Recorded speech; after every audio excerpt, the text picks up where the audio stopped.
Salut tout le monde, c'est Antox et bienvenue pour cette review de WrestleMania 35. Oui les amis, on y est avec beaucoup de retard, mais c'est pas grave. Je vais quand même faire la review de WrestleMania 35 même s'il y a plusieurs semaines d'écart avec les autres youtubeurs. Au moins j'ai l'honnêteté de rattraper mon retard. Comme on dit, vu me tard que jamais. On va passer dorénavant au kick-off. C'est parti les amis. Le match pour le titre Cruiserweight opposant Tony Nese au champion Buddy Murphy. Un très bon opener en tant que kick-off bien sûr. Encore une fois, euh, c'est un championnat qui est sous-coté, qui est malheureusement pas du tout mis en avant. C'est vraiment dommage. Ils nous ont fait une très belle performance, les deux combattants. Euh, Victoire de Tony Nese qui fait un running knee, euh, un espèce de running knee au coin pour détruire la tête de Buddy Murphy et ainsi devenir champion. Euh, un très bon match, franchement. Euh, franchement, j'ai des étoiles plein les yeux avec ce match. Franchement, encore une fois, ça aurait dû être dans le main show. Je mets allez, un bon 9,5 un bon 9 sur 10 parce que technique, il y a des très bons spots. Il y a eu de la voltige. euh, le match était serré. C'est WrestleMania. Voilà. Là, en plus, la foule, elle était mais chaude comme la braise pour le match. Enfin, ils ont chauffé la foule. Et félicitations à eux. Oh là là. Kurt Hawkins et Zack Ryder qui ont affronté les Revival et qui sont devenus champions d'Euro. Oui, les amis, euh, Kurt Hawkins a brisé sa série de défaites à WrestleMania. Et pas n'importe comment un match pour le titre, mais ils auraient pu lui briser avant sa série. Non, il faut que ça soit à WrestleMania. Il faut que ça soit à WrestleMania qui... Ok, pourquoi pas qu'il brise le... Ça me dérange pas qu'il me brise la série à WrestleMania. Mais le fait que ça soit un match de titre, là par contre ça me dérange. Euh, à la limite, s'ils auraient voulu faire un match de titre, ils auraient dû commencer par terminer sa streak. Ça aurait été beaucoup plus crédible, je trouve. Après, je ne dis que mes visions. Après, évidemment, c'est vérité et c'est assez stratégique puisque nous étions à New York et il se trouve que Zack Ryder et Kurt Hawkins viennent de New York. Donc, la WWE a été logique en fait. Voilà, sur ce point-là. Uniquement sur ce point-là. Pas forcément sur le booking, mais par rapport aux origines des catcheurs. Voilà. Très bon match. Rien de spécial à ajouter.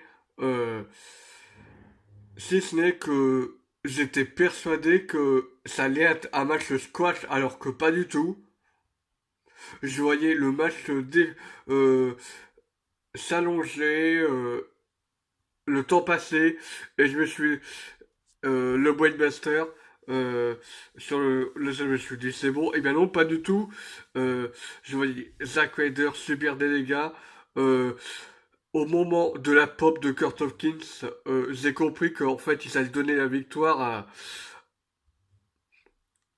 à Hawkins. Je l'ai compris clairement euh, que Zack Ryder était là vraiment pour certes pour aider Kurt Hawkins, mais en plus pour fatiguer les Revival qui se sont fait avoir. Voilà, donc c'est un très bon match. Match Allez, je vais mettre 7 sur 10 pour ce match.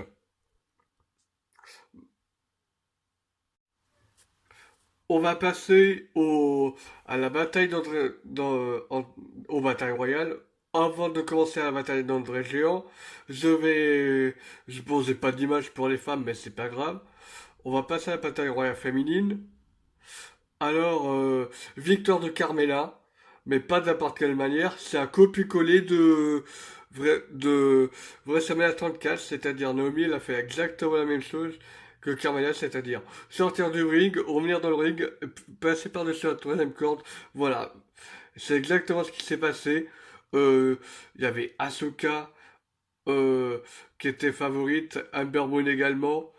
Euh, Après, il y a euh, Dana Brooke qui a fait un- un petit spot, des spots de domination.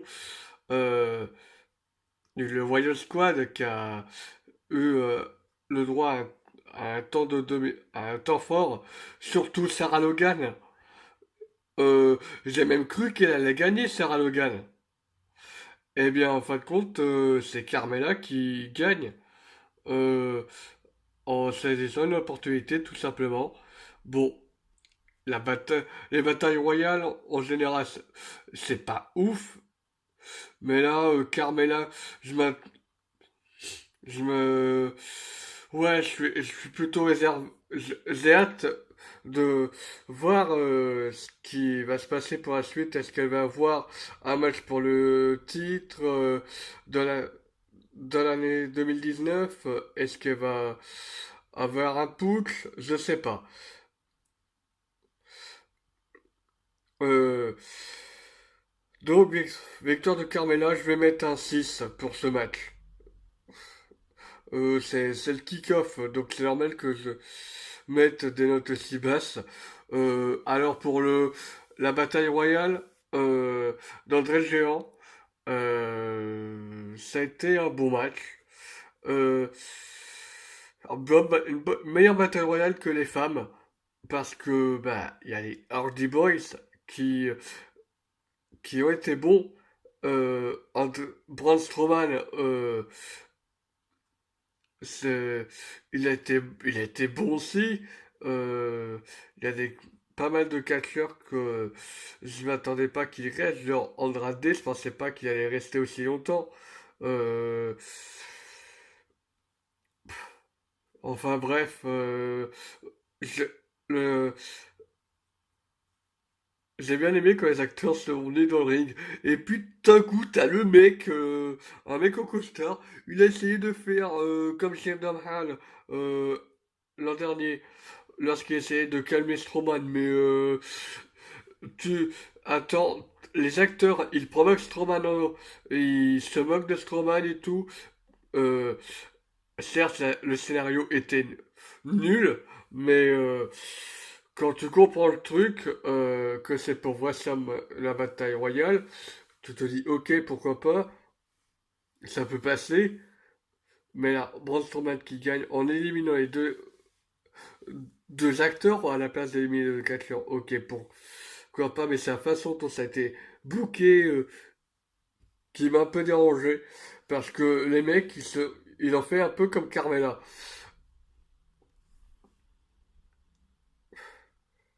Et le coup du mec en costard, je l'ai pas aimé non plus. Euh, à la limite, ils auraient dû faire ça d'abord et après Strowman qui élimine les Hardy Boys. À la limite, ils auraient dû faire ça. Et le match aurait été mieux. Sinon, je mets, pour la note, je mets un petit 7 sur 10. Voilà. Nous allons nous intéresser maintenant au main roster, les amis.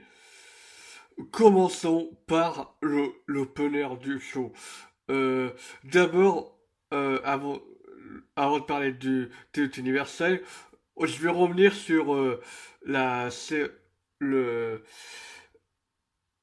le speech d'ouverture de l'invité Alexa Bliss, avec Hulk Hogan. Euh, Alexa Bliss a dit, je peux rendre WrestleMania magique. Vous ne croyez pas? Claquement de droit, elle te sort Hulk Hogan. Hulk Hogan, il a eu une pop, un truc de ouf. Euh, Évidemment, il a fait une blague par rapport à WrestleMania 34. Bon, bienvenue à Nouvelle-Orléans. Évidemment, c'était une blague. C'était pour faire réagir la foule. Mais c'était pas mal du tout. Après, ils ont présenté WrestleMania tous les deux. Euh, Après, t'as Paul Heyman qui arrive. Je me suis dit, attends, ils vont pas mettre le titre universel tout de suite. Et après, il est là. Mon client n'a pas envie d'attendre. Et après, je me suis dit, ok, c'est bon. En fait, si, ils vont comme. Je me suis dit, non, ils vont pas mettre le titre universel tout de suite. Et après, euh, l'entrée de Brock Lesnar, et là, j'ai tout compris. J'ai tout compris. Ensuite, le, le début du match. Brock Lesnar qui détruit Rollins alors que le match n'a même pas commencé. Pourquoi pas? Pourquoi pas? Euh, Pourquoi pas? Pourquoi pas? Vraiment, euh, c'est vraiment la bête contre le King Slayer. C'était un bon opener. Et c'était un bon opener. Franchement, ils auraient limite euh, dans un pay-per-view. Ça aurait, à WrestleMania, je pensais pas que ça aurait passé à WrestleMania. Je me suis dit, non, dans un pay-per-view, fallait faire ça dans un pay-per-view normal, du genre, Payback ou Extreme Rules. Mais, en vrai, ça passe, en opener, ça passe crème, en fait. La foule a bien réagi. Le match est bien bouclé, en fait. Il suffit que l'arbitre sonne pour que ça change tout. Low blow de Lesnar qui a percuté l'arbitre et le low blow c'est un peu un payback de ce qui s'est passé juste avant le match et les trois curb stomp c'est l'équivalent de la storyline avec le fameux segment où c'est pris l'Unsecommanded 5. Disons que la WWE a été logique, ils ont fait le coup du 50-50. euh, je m'attendais aucun cas à un match aussi court en fait. Je m'attendais à plus de. Je m'attendais à plus en fait. Même si c'est un opener, même si le match est bien bouclé dans l'ensemble, je m'attendais à plus de consistance, tu vois. Sinon, le match, il est pas mal. Je vais mettre un bon. Allez, je vais. C'était trop cool comme match, 9 sur 10. Parce que la réaction de la foule et le fait que Seth gagne le titre universel, voilà. La réaction de la foule a payé. Euh, le, le fait que ça soit un opener, personne s'y attendait. Franchement, la WWE a fait un bon choix. Un match qui aurait pu être l'opener. Mais bordel, ce match, c'était incroyable. Randy Orton contre AJ Styles, un dream match. Deux superstars qui sont plus ou moins légendaires. Randy Orton qui a construit toute sa carrière à la WWE contre AJ Styles qui a, lui, contrairement à Randy Orton, a construit sa carrière dans l'indie. Euh, c'est un très bon match. Il n'y a rien à dire. Euh, Franchement, mais c'est les, il y a tout ce qu'il fallait. le côté, tous les deux de très bons techniciens, ils ont fait de très bons spots, il y aurait pu y avoir, il y a eu des superplex, il a failli y avoir un super RKO, genre un RKO depuis la troisième corde, j'aurais bien aimé que ça se place, des RKO de nulle part, pas de style slash, mais par contre, des tentatives de Phenomenal Forearm, des,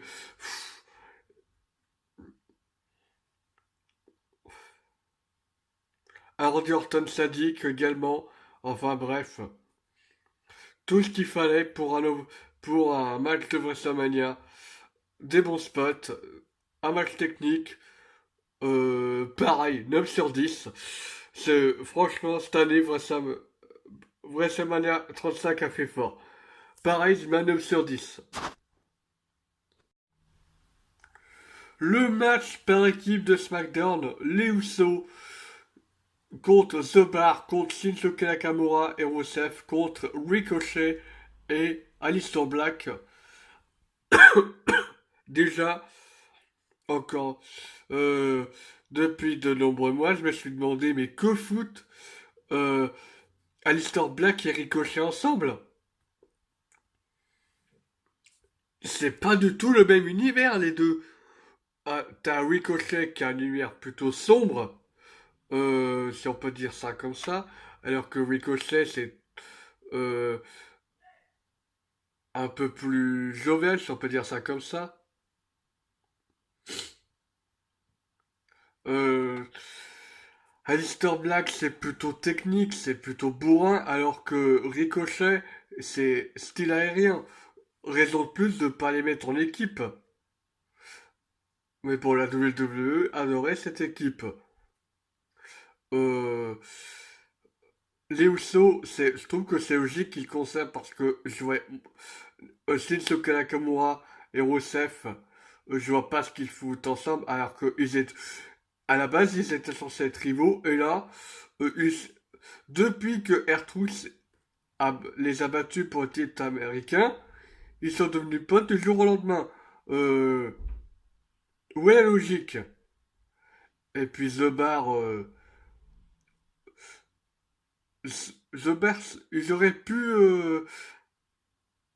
je les voyais, c'était les plus crédibles en le titre à Uso en fait. Après, bonne idée d'avoir fait conserver les Usos. Je dis pas le contraire. Euh, les Usos ont fait de très bons spots. Il y a eu des super kicks, il y a eu des brock kicks, des black mass, des 637 tonnes.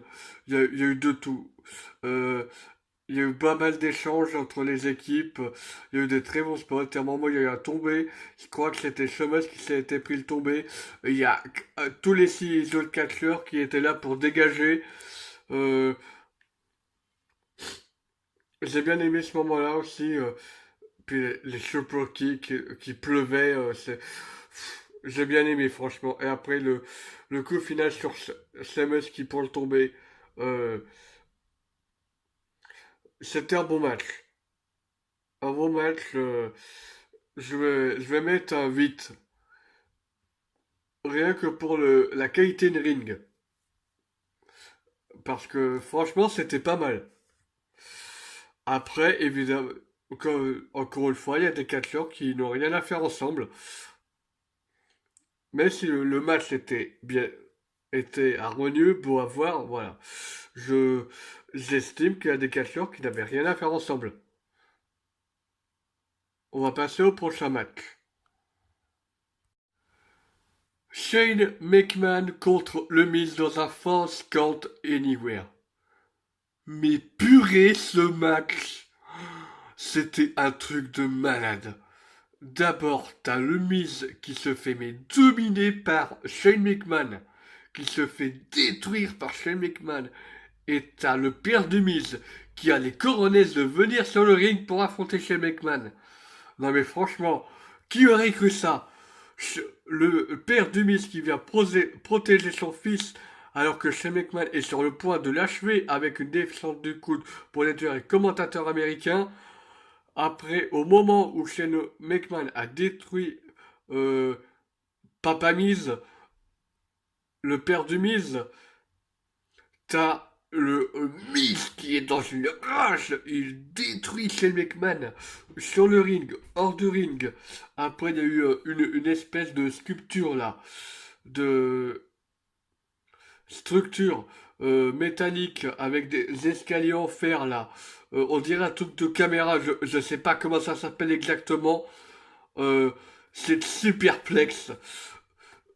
Je, franchement, mais et aussi j'ai bien aimé le segment où ils étaient avec les thèmes des commentateurs des nationalités différentes, que ça soit français, arabe, japonais, chinois, américain, espagnol, allemand. euh, Franchement, j'ai bien aimé ce spot également. Non mais le match, je l'ai bien aimé tout court. C'était le show stealer. J'ai J'ai qu'une envie, c'est de lui mettre un 11 sur 10. Tellement ce match était incroyable. Pour moi, c'est le show stealer du show. Je suis désolé de le dire. Shane McMahon qui gagne sur à cause de superplex fait par le Miz. C'est une victoire controversée, certes, mais ça fait prolonger la rivalité. Et franchement, euh, je kiffe. Bravo à ces deux hommes. Bravo à leur performance qu'ils ont livrée à WrestleMania. Le match pour le titre féminin par équipe, Sasha Banks, Bayley, les X-F Connection, pardon, contre Nia Jax et Tamina, contre les Divas of Doom, Natalia et Beth Phoenix, contre Peyton Royce et Billie Kay, qui sont les Iconics. Et c'est les Iconics qui ont gagné. Euh, Alors, je pensais en aucun cas qu'elles allaient gagner le titre. Je pensais que euh, soit Sasha Banks et Bayley allaient conserver, soit que Beth Phoenix et Natalia allaient gagner. Voilà, je voyais en aucun cas les Iconics gagner. Mais là, elles l'ont fait, mais en étant opportuniste tout simplement. C'était un bon match de l'ensemble.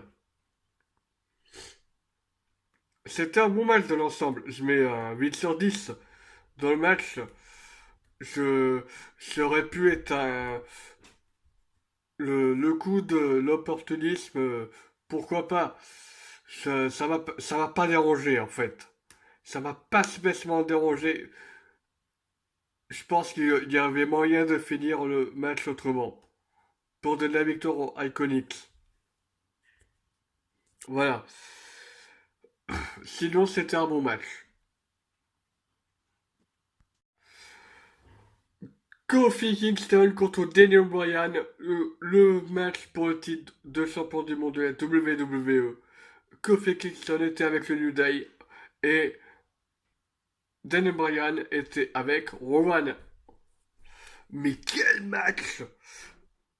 Alors, c'est un match technique, il y a eu des très bons spots, des plongeons suicides, des yes kicks, des Turbo Paradise, des piétinements en mode paillasson, des Rowan qui se fait détruire par le New Day, par Biggie. J'ai la réaction de la foule qui était pour Kofi. Il n'y a pas que la foule, il y a aussi tout le roster qui soutenait Kofi. Franchement, c'était que un moment, mais euh, d'émotion. Franchement, ce match, c'est le, franchement, la, la récompense d'un travail de 11 ans. Franchement, c'est un cadeau ce match pour Kofi. Il mérite tellement ce titre. Depuis 11 ans qu'il est dans cette compagnie, il a enfin gagné. Il a enfin touché au Graal, si je peux dire ça comme ça. Kofi Kingston, bravo. Daniel Bryan a fait un très bon match. Il a, il a fait une très belle performance lui aussi. Euh, Kofi Kingston n'a jamais abandonné, il a toujours été soutenu par l'univers de la WWE. J'ai bien aimé cette communion. Et aussi ce moment où il y a les fils de Kofi. J'aime bien que la WWE rapproche la réalité et le scénario, la storyline bien sûr. J'ai bien aimé ce moment-là.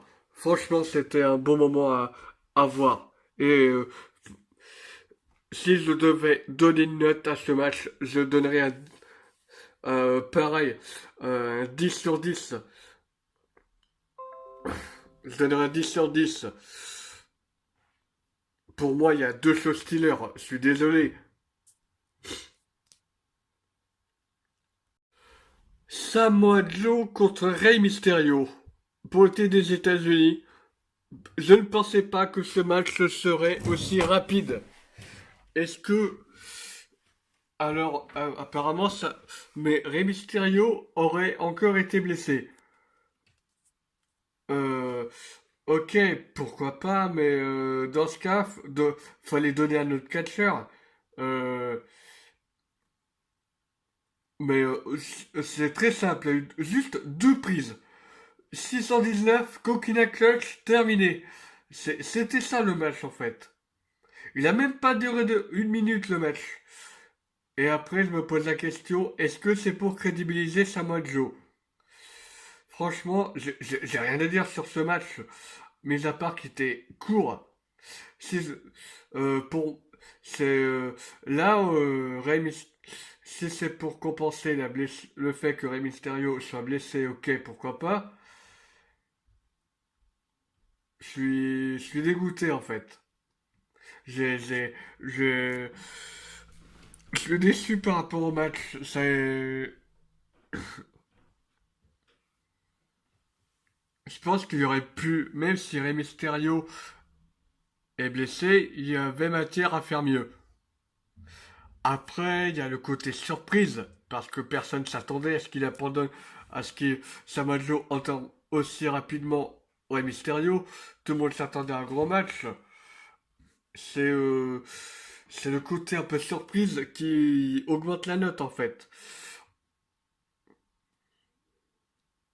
Et le fait que Rey Mysterio ait un match pour le titre des États-Unis pour la première fois aussi. Sinon, ça- la note, elle serait au-dessous de la moyenne. Je vais pas vous mentir là-dessus.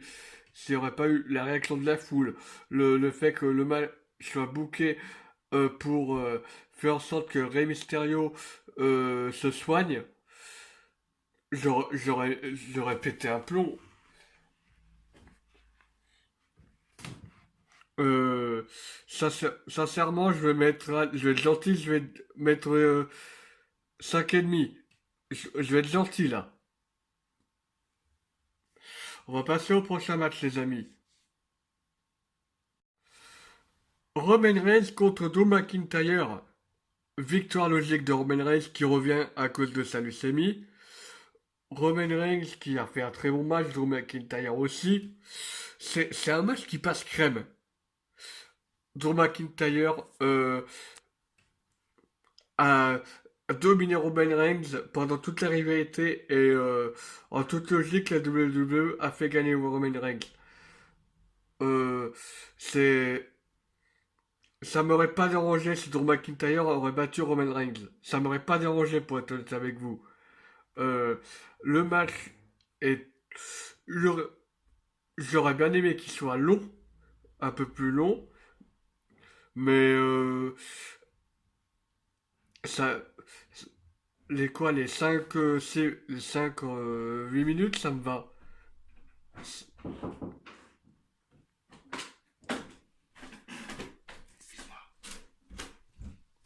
Juste ça me va. C'est tout ce que j'ai à dire. Si je peux donner une note, je vais mettre un petit 8 sur 10. Ça, encore une fois, je vous le dis, ce match se passe crème. Que ce soit sur euh, un show comme Euro ou un pay-per-view comme Extreme Rouge ou Conjoul, ça aurait bien passé. Voilà, c'est tout ce que j'avais à dire pour ce match. Triple H contre Batista. Un bon match à l'ancienne. Je, je- j'ai pris, allez, une bonne dizaine d'années dans la tronche. Euh, Franchement, c'était un bon match à l'ancienne. Un no hold barred en plus. Franchement, un très très bon match.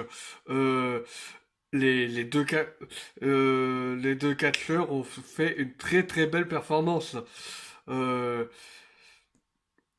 Franchement, Batista, euh, il s'est bien entraîné. Même si c'était le dernier match de sa carrière, parce qu'il a annoncé le lendemain qu'il a arrêté le catch. La victoire de Triple H, elle est assez logique. Parce que bah, c'était Batista le méchant. Il n'a jamais battu Batista à WrestleMania. C'était en 2005 pour le titre mondial. Batista était vainqueur du Royal Rumble. Euh, Triple H, champion du monde. Il le bat à WrestleMania. Après, il le bat lors d'un Hell in a Cell.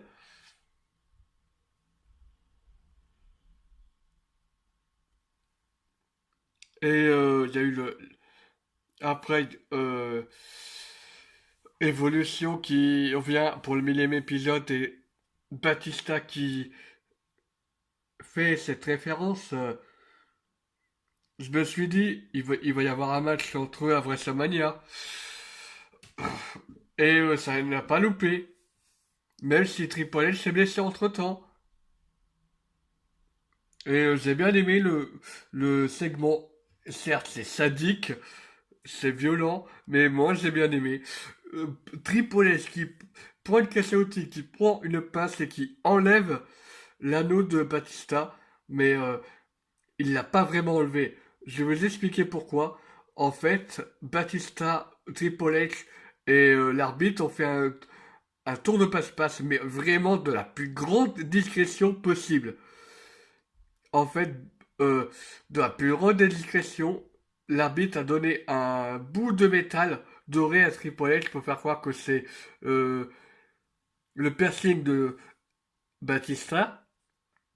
Il l'a fait penser à Triple H, et pendant ce temps-là, euh, Batista a retiré réellement son piercing pour faire croire qu'il saignait du nez et tout.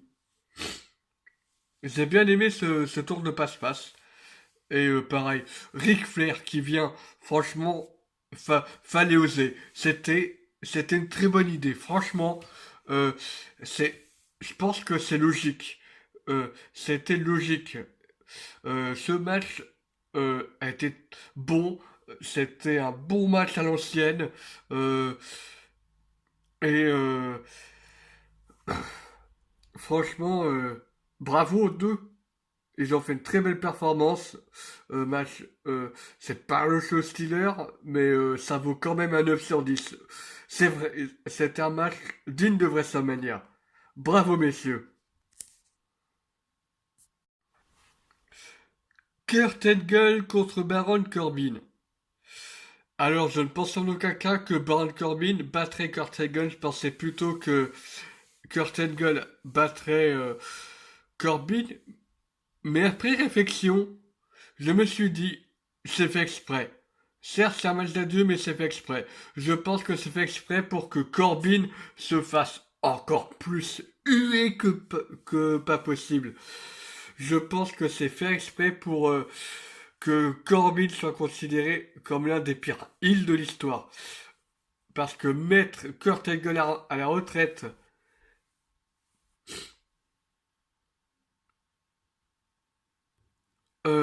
franchement, c'était pas mal. Comme match. Un peu trop court à mon goût, mais c'est un match qui passe quand même. À Raw, ça aurait passé. À WrestleMania, pas forcément. Je l'aurais mis dans le pré-show ou en ouverture, mais pas en plein milieu du show. Non. Ou bien pour faire. Ou bien j'aurais mis juste après Kofi Kingston et Daniel Bryan pour faire baisser la température de la foule. Et voilà, sinon je mettrais un petit 7 sur 10 pour ce match. Voilà, un petit, ouais, même 7. Après, il y a l'émotion derrière. En soi, j'aurais mis 6, mais l'émotion derrière avec le discours de Kurt Angle, ça me donne envie de mettre un petit plus 1, d'où le 7 sur 10. Bon, bah, à tout de suite. J'ai envie de parler du segment entre John Cena et Elias. Mais purée, qu'est-ce que c'était drôle! T'as Elias qui te fait son concert tranquille. Franchement, euh, je m'y attendais pas à John Cena qui revient avec son ancien personnage de rappeur, avec son entrée de rappeur et tout. Il te fait une battle comme de Rap Contenders, pour ceux qui connaissent, avec Josie Baez, Wojtek et tout, Nekfeu, Dean Burbigo, Gaiden, et j'en passe. Enfin bref, c'était la même chose. Et John Cena qui détruit Elias avec ce clash et après il, il démonte physiquement Elias avec ce FU, ce double eye. Et franchement c'était un très bon segment. C'est un segment qui était divertissant, drôle. euh, Rien à dire. Il y avait de la hype, la foule a bien réagi. Je, un 10 sur 10. Franchement, un 10 sur 10. Il y en a même qui sont allés penser que Jacina est devenu heal. Mais je pense que c'est pas heel turn. Je pense que c'est vraiment pour, c'est Docteur Dynamics, le heal. Pas John Cena en temps normal. Je pense que vous aurez compris ce que je voulais dire. On passe à l'un des matchs que j'attendais pas forcément le plus, mais qui m'a plu. Finn Balor contre Bobby Lashley. Bobby Lashley contre Finn Balor pour le titre intercontinental. Et Finn Balor est venu en démon. Rien que son entrée, j'ai kiffé. Le match, j'ai kiffé. Victoire de Finn Balor, j'ai kiffé. Comme réaction de la foule, j'ai kiffé. Les spots, j'ai kiffé. J'ai tout kiffé. Franchement, euh, 9,5 pour ce match. Mais j'ai même envie de mettre un 10 par rapport à l'entrée de Finn Balor, l'entrée démon. Franchement, j'avais envie de mettre 8, mais avec l'entrée, voire 9, mais avec l'entrée démon qui met un petit bonus, je mets 10. Franchement, un très bon match.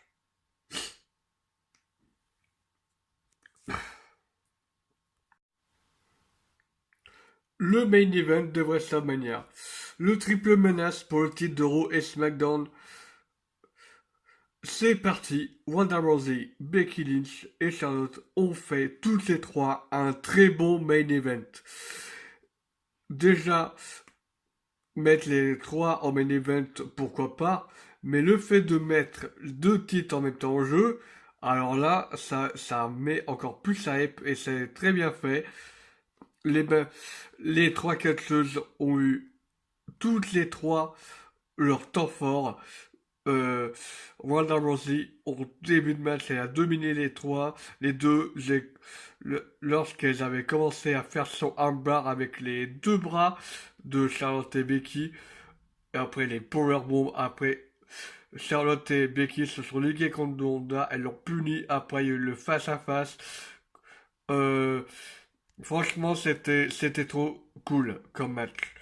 C'est J'ai bien aimé les face-à-face, que ça soit Ronda Charlotte, Becky Charlotte ou Becky Ronda en fin de match, franchement, il y a eu les spires.